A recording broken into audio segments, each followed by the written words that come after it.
उत्तर प्रदेश में पंचायत चुनाव की तैयारियां शुरू हो चुकी हैं। मतदाता पुनरीक्षण अभियान का कार्यक्रम भी शुरू हो जाएगा। लेकिन कांग्रेस पार्टी विधानसभा चुनाव के पहले पंचायत चुनाव के जरिए अपनी रणनीति को मजबूत करना चाहती है और इसी क्रम में बताया जा रहा है कि राहुल गांधी रायबरेली पहुंच रहे हैं। वहां पर जनसंपर्क करेंगे, कांग्रेस के अंदरूनी जो मामले हैं उसको लोगों के सामने रखेंगे और भाजपा की विफलताओं को। उत्तर प्रदेश सरकार में मंत्री हैं दिनेश प्रताप सिंह और रायबरेली से इनका भी बहुत ही खास नाता है। राहुल गांधी का बताया जा रहा है ये लोकसभा जीतने के बाद में 5वां दौरा है, अभी अप्रैल में भी आए थे। तो मंत्री जी कैसे देखते हैं आप राहुल गांधी के इन दौरों को? देखिए, सोनिया गांधी जी पर उत्तरोत्तर आरोप लगते रहे हैं कि वो एक बार चुनाव में वोट मांगने आती हैं और उसके बाद दोबारा फिर जब चुनाव आता तभी वोट मांगने आती हैं। इस पाप को धोने के लिए उनके सुपुत्र राहुल गांधी जी गिनती भले करा दें कि वो रायबरेली में चुनाव से अब तक 5 बार आए हैं। उनके आने से रायबरेली के लोगों को क्या क्या मिला है, किनकी किनकी समस्याओं का निदान हुआ है और कौन कौन अपनी समस्या उनसे कह पाया है, अगर इसका हिसाब मांगेंगे तो शून्य ही मिलेगा उनको। इसमें मुझे नहीं लगता है, क्योंकि कोई भी जरूरतमंद व्यक्ति अपने सांसद के पास तक अपनी समस्या पहुंचा ले तो मैं समझता हूं कि सांसद होना और सांसद को वोट देना दोनों का महत्व होगा। लेकिन जैसे किसी को संकट है, अब राहुल गांधी का ना तो अता पता है कि राहुल गांधी जी मिल कैसे सकते हैं, कब मिल सकते हैं, किस फोन पे मिल सकते हैं, जाने पर मिल सकते हैं, नहीं मिल सकते, आदि आदि बहुत सारी चीजें। तो हमारे जिले के लोगों को उनको आने से ना कोई लाभ होता है। हाँ, राहुल गांधी के खाते में जो एक बैड एंट्री लिखी है कि वो चुनाव के दिन आते हैं, उस बैड एंट्री को जरूर कम करने का प्रयास उनका होगा कि मैं गिनती करा दूं कि साल में मैं इतने बार रायबरेली गया था, लेकिन जाने के बाद मिलने वाला क्या है, जनता को क्या मिला, उससे किसके सुख दुख कम करने का प्रयास किया, किसके विकास की बात उन्होंने की, अगर इसका हिसाब लगाया जाएगा तो शून्य है। बस पंचायत चुनाव की तैयारियां बता रहे हैं कि कांग्रेस बहुत मजबूती से कर रही है, मतलब इसी से विधानसभा मिशन उनका तैयार होगा। आपको लग रहा है कि पंचायत चुनाव में कांग्रेस जो है वो किसी तरीके का कमाल जो है वो कर पाएगी? पिछले 20 साल से कांग्रेस का रायबरेली जनपद में ना तो कोई ब्लॉक प्रमुख है, ना कोई जिला पंचायत है, ना कोई ग्राम प्रधान है। पंचायतों के जितने चुनाव होते हैं उनमें कहीं से कोई सफलता कांग्रेस की कारण नहीं मिलती है। कई बार एक्सीडेंटल हो जाता है, एक आध कहीं जगह हो गया कि साहब यहाँ पर जो है इनका विरोध ज्यादा है तो चलो इसको वोट दे दे। इसका एडवांटेज कांग्रेस कहीं पा जाए, अपने खाते में लिख ले तो हम नहीं कह सकते। नहीं तो रायबरेली में 988 ग्राम सभाएं हैं। मुझे नहीं लगता कि कांग्रेस के 988 में 20 प्रधान भी होंगे। तो अगर ऐसा नहीं है तो मैं नहीं समझता उनकी तैयारी क्या इसके पहले नहीं कभी करी, हमेशा करते आए हैं, तो उस तैयारी का कोई मतलब नहीं है। अच्छा मंत्री जी, तस्वीर बड़ी चर्चा में है ट्विटर पर। आप शायद ट्विटर अगर चलाते हो तो मुझे लगता है आपने देखा होगा, कल जब Rahul Gandhi MP MLA court में पहुंचे तो देखा गया कि कोई तस्वीर उनके साथ वायरल हो रही है, तो उसको लेकर कांग्रेस पार्टी ने बड़ा जोर शोर से उसका प्रचार करना शुरू कर दिया कि जज भी इनका फैन है या वकील भी इनका फैन है। एक कोई वकील है वो उनके साथ सेल्फी ले रहा है कोर्ट के अंदर में। तो आप कैसे देखते हैं? आपको लगता है कि इस तरीके की तस्वीरें पहली बात तो कोर्ट के अंदर से आना ठीक है, या राहुल गांधी की लोकप्रियता इतनी ज्यादा है? देखिए, राहुल गांधी की लोकप्रियता तो स्थापित है, रायबरेली जनपद से सांसद हो चुके हैं, इससे मैं इनकार नहीं कर सकता हूं। लेकिन कांग्रेस पार्टी पूरे उत्तर प्रदेश में और पूरे हिंदुस्तान भर में कहां थी और कहां से पहुंच गई, अगर इसका हिसाब लगाओगे तो लगता है कि न तो कांग्रेस पार्टी की लोकप्रियता है और न राहुल गांधी की लोकप्रियता है।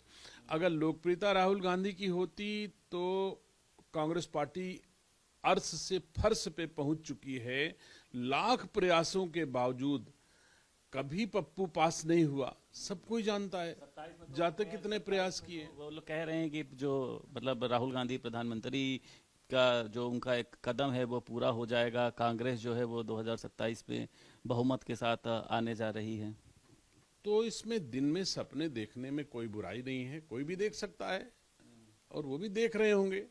पप्पू पास आपने ये जो वर्ड यूज किया है ये किसके लिए है मंत्री जी? ये सब कोई जानता है, सब जिसके लिए उपयोग हो रहा है इसीलिए कहा जाता है। ना उपयोग हो रहा होता तो मैं ही क्यों कहता। तो जिसके लिए उपयोग हो रहा है वो जान ही रहा, आप भी जान रहे हो और मेरे आपके माध्यम से पूरे देशवासी जान रहे हैं कि नहीं पास होने वाला है किसी दशा में। तो जब नहीं पास होने वाला है और फिर भी आप बताओ कि कोर्ट के भीतर सेल्फी ले रहे हैं।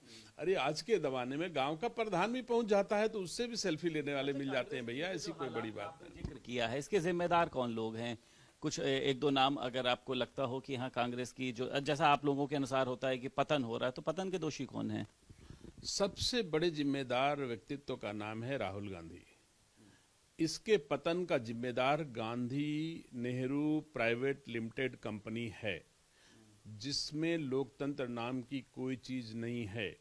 आप पता लगा लो, राहुल गांधी जी के परिवार में ही कांग्रेस का राष्ट्रीय अध्यक्ष होगा, चाहे उनके घर का होगा, चाहे उनका क्या कहें, अब उतना खराब बोलने में अच्छा नहीं लगता। खड़गे जी बहुत बुजुर्ग हैं, लेकिन खड़गे जी ने स्वयं कहा है कि ये निर्णय तो आला कमान करेगा, सबने देश ने सुना है। इसका मतलब कोई अदृश्य शक्ति है जो राष्ट्रीय अध्यक्ष को भी नियंत्रित वहां कर रही है, कोई आला कमान है। उस आला कमान को सब कोई जानता है कि गांधी नेहरू खानदान ही अप्रत्यक्ष रूप से परोक्ष रूप से इस देश के कांग्रेस पार्टी के मुखिया हैं, राष्ट्रीय अध्यक्ष हैं। भले ही इस आरोप से बचने के लिए कि हमारे गांधी परिवार का कोई राष्ट्रीय अध्यक्ष नहीं है, खड़गे जी हैं, फिर कभी कह देंगे दलित हैं, उनके नाम पर कुछ भी वोट पाने के लिए कह सकते हैं, लेकिन इससे इनकार नहीं कर सकते हैं कि उनके घर में कुल 3 सदस्य हैं और तीनों मेंबर ऑफ पार्लियामेंट हैं। क्या ये हक किसी और का नहीं था क्या? 10 जनपद के भीतर ही तीनों मेंबर ऑफ पार्लियामेंट हो गए, उन्होंने अपने बना के अपने घर में रख लिया। उनके जरूरत उनके पास था तो भाई अपने घर को दे दिया। अब लोकतंत्र में चाहिए कि अगर आपके घर में एक एमपी है, राहुल गांधी एमपी हैं, तो 2 एमपी का सम्मान कांग्रेस के किसी दूसरे नेताओं को मिल जाता तो शायद हम मानते कि कांग्रेस पार्टी में लोकतंत्र है। तो कांग्रेस पार्टी में लोकतंत्र नहीं है, इसलिए मैं कह सकता हूं कि बिना लोकतंत्र के कांग्रेस पार्टी सरवाइव नहीं कर सकती। और जो ये डूबता जहाज है, ये राहुल गांधी ही इसके सबसे जिम्मेदार व्यक्तित्व होंगे और उनकी बहन प्रियंका गांधी भी कम जिम्मेदार नहीं है। राहुल गांधी की तो मैं फिर भी कह सकता हूं कि कुछ गुंजाइश छोड़ देते हैं। प्रियंका गांधी तो जितना सफेद ऊपर से है उतने दिल की काली है अंदर से, कार्यकर्ताओं के प्रति भी और जनता के प्रति भी। आपको लगता नहीं कि इस बयान के बाद फिर से वो आपके ऊपर एक आरोप लगाया जाएगा कि महिलाओं का आप सम्मान नहीं करते हैं? कोई बात नहीं है, कोई बात नहीं, जो लगना हो लगे, लेकिन जिसका अनुभव है, हम अपना अनुभव कह रहे हैं कि प्रियंका गांधी जी जिन्होंने कार्यकर्ताओं को यूज एंड थ्रो की तरह उपयोग किया है, जिसमें मैं स्वयं हूं, तो अगर मैं स्वयं फिर आप मुझे गंभीर दिशा की तरफ ले जा रहे हैं, मेरा मन तो वहां तक नहीं जाने का था, लेकिन आप कह रहे हैं तो मुझे बोलना पड़ रहा है। राजनीति में कार्यकर्ता का सम्मान हर पार्टी का नेता करता है। मैं कांग्रेस का कार्यकर्ता था, मेरी बेटी की शादी उत्तराखंड के प्रदेश कांग्रेस अध्यक्ष के यहाँ तय हुई और प्रियंका गांधी ने मना किया कि उसके यहाँ शादी मत करो, बेटी की शादी। आप क्या मैं कह सकता हूं, अगर जो बात मैंने कह दी कि जितना ऊपर से सफेद उतना अंदर से काली है कि नहीं, आप मुझे बताइए, एक बेटी की शादी के लिए एक बड़ा नेता अपने कार्यकर्ता की बेटी की शादी के लिए इस तरह कह सकता है? तो मुझे कभी, हम राजनीतिक बोलना चाहते थे, आपने मुझे पर्सनल करा दिया थोड़ा आवेश में, तो मैं क्षमा चाहूंगा, लेकिन ये सच्चाई है कि मैं, आपने जैसे कहा कि जो मैंने कहा कि आपके यहाँ फिर बवाल होगा, तो इससे कोई फर्क नहीं पड़ता। मैं भुक्तभोगी हूँ उस आचरण का, उसका व्यवहार का। राहुल गांधी में ये कमी राहुल गांधी में नहीं है जो कमी प्रियंका गांधी में। लोग प्रियंका गांधी को लोग दूसरे नजर से देखते जरूर हैं, बड़ा स्टार के रूप में देखते हैं, लेकिन मैं बहुत करीब से जानता हूँ मतलब एक महिला होने के नाते उन्होंने जो है वो एक लड़की की शादी को तोड़वाने का काम किया। वो तो कहती मैं लड़की हूँ, लड़ सकती हूँ। तो ये क्या ये सब झूठे टैगलाइंस हैं? मुझे तो नहीं लगता है कि मैंने ये जो सत्य कहा है कहीं से भी किसी से भी पूछा जा सकता है कि ये सत्य है या असत्य है, जानकारी कर सकते हैं। लेकिन चलो व्यक्तिगत छोड़ो और राजनीतिक हम लोग राज ने कहा कि शुभांशु शुक्ला को क्यों भेज दिया गया, वो ब्राह्मण था, उसका कौन सा उसने टेस्ट पास किया है, जबकि मैं तो उनके माता पिता के साथ रहा लंबे समय तक, बड़ी मेहनत करी उसने। कह रहे किसी दलित को भेजना चाहिए था।